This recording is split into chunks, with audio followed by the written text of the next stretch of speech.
Welcome to this explainer. Today, we're diving into the story of a guy named Ryan. He was stuck in this exhausting financial rut that, let's be honest, way too many of us are familiar with. But the cool thing is, he actually cracked the code to making his money work for him. So we're going to break down the exact 7-step roadmap he used to completely transform his financial future. So let's jump right in with a question that practically haunted 25-year-old Ryan every single time he checked his painfully slow-growing bank account.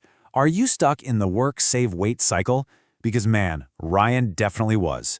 You work hard, you save a little bit of cash, you wait, and then you just feel totally defeated as those numbers barely budge. Just look at Ryan's life over 5 grueling years at the grocery store. The guy wasn't slacking off, trust me. He started out as a simple clerk in year 1, worked his tail off for a solid promotion by year 3, but by year 5, even with consistent saving, he just hit a wall. He was literally too exhausted at the end of the day to even think about managing a second job. He was completely maxed out. It hit him like a ton of bricks. He needed a massive mindset shift. He had to figure out a way to transition from that exhausting trap of working endlessly just for a paycheck to the incredibly liberating strategy of making his money work for him. But how do you actually pull that off when your 9-to-5 is draining the life out of you? Seeking some real answers, Ryan literally hiked for an hour on his only day off to a nearby village to meet Mr. Dana. Now, Mr. Dana was this well-known, wealthy local guy. But when Ryan finally arrived, Mr. Dana wasn't frantically hustling or barking orders into a smartphone. Nope, he was just relaxing under a shady tree, enjoying a cup of coffee. Right then and there, he proved that financial freedom isn't about constant grinding. His assets were the ones doing the heavy lifting. Mr. Dana was super welcoming, and he immediately started breaking down this whole idea of passive income. He explained that, hey, you don't need a trust fund or bricks of solid gold to start. It's really not about being a millionaire on day one. With the right mindset, even a small amount of money, like 1 million rupiah, can actually start generating income for you while you sleep. All right, let's look at the roadmap. First up is Phase 1, the foundation, setting up your financial base. Look, you simply can't build a house without a solid foundation, right? So these first 2 steps are all about protection. Step 1, save whatever you can from your current earnings, but, and this is absolutely crucial, avoid taking out loans to invest.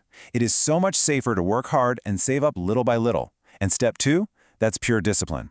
You've got to resist the urge to buy shiny, expensive things the absolute second you have a little extra cash in your pocket.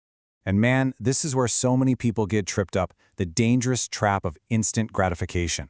We're talking luxury items here. Fancy cars, the absolute newest smartphones. They depreciate incredibly fast. They lose value the exact second you buy them. They're super costly to maintain, and they will completely drain a modest income. Your cash needs to be fiercely protected, like a shield, so it can actually be used for investing later. Once your base is solid, we move right into Phase 2, taking action. Finding and funding local opportunities. Now, steps 3 and 4 are just incredibly practical. Step 3, open your mind to the possibilities literally right in your own neighborhood, or even just by scrolling through social media. And step 4 is vital. Start small and act fast. Use just a small fraction of your savings to minimize your risk while you're still learning the ropes. And get this, it really doesn't take a massive pile of cash. Mr. Dana pointed out that people in their actual village were starting up a local Wi-Fi service and even a chicken-raising business with less than 500,000 rupiah. I mean, that is a tiny, highly achievable investment. It totally proves that a lack of huge capital is never a valid excuse to just sit on the sidelines. It was like a veil was lifted. Walking back through the village, Ryan suddenly saw all these active income streams right in plain sight. People were running Wi-Fi networks, raising chickens, renting out patches of farmland, fixing tools and selling homemade snacks online. Ryan had walked past these 100 times before, but, he was always too hyper-focused on his grocery job to even notice. The big takeaway Mr. Dana emphasized here is beautifully simple. Do not wait for a perfect plan. Starting small drastically reduces your risk and, honestly, lets you learn from your inevitable mistakes. Because the real challenges, they're only going to reveal themselves once you actually begin. So waiting around for some flawless, risk-free plan is just a waste of time. Spoiler alert, it doesn't exist. And that brings us to Phase 3, sustained growth, scaling up and securing your future. Okay, these final 3 steps, they're the absolute engine of wealth creation. Step 5 means you've got to reinvest your initial profits to grow the business further.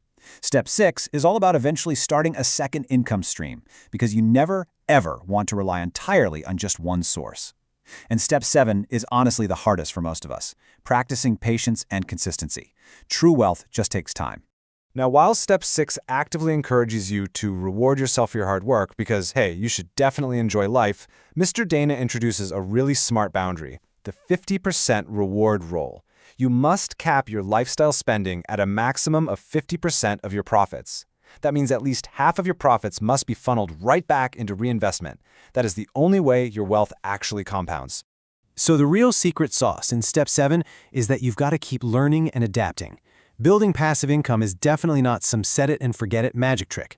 Mr. Dana warned Ryan that a lot of people actually fail because they get too comfortable. They stop watering the plant, you know? They stop learning the exact moment they see a tiny bit of success. You have to keep growing.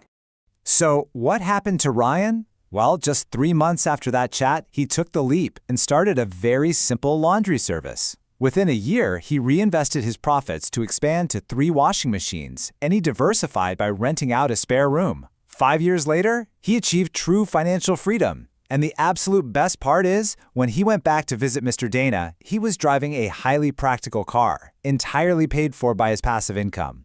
He completely avoided that trap of luxury assets.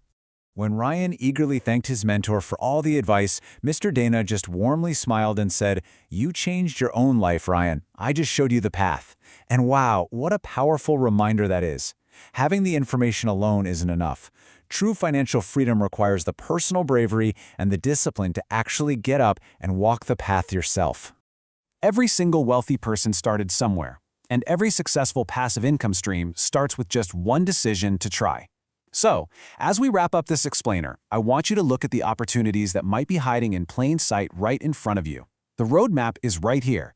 The only question left is, are you going to keep waiting, or are you going to take your first step today?